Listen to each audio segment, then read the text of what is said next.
Mga nanay nagchichismisan no? Mga nanay na nagchichismisan.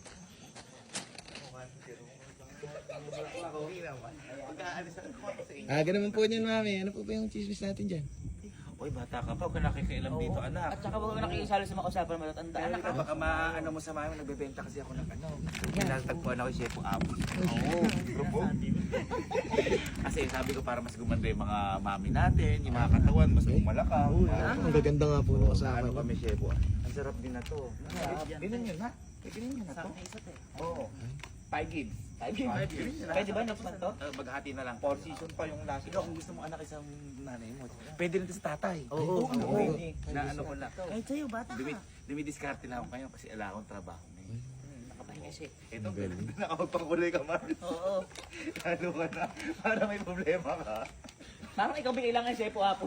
Hindi, ang ganda na nga eh. Dahil ano yun. Mas gaganda lalo yan. Pit na pit, no? Oo. Kita mo yan, no? Ikaw, Baka gusto mo order sa akin. Ay, sige po. Sa chef, sa nanay mo. Sige po, mami. 5 gigs. 5 gifts? 5 gigs. Okay po. Pero 5 days 1 na, year ha? to pay? Ha? 1 year to pay? Hindi, 5 days. Ano yung pakit eh?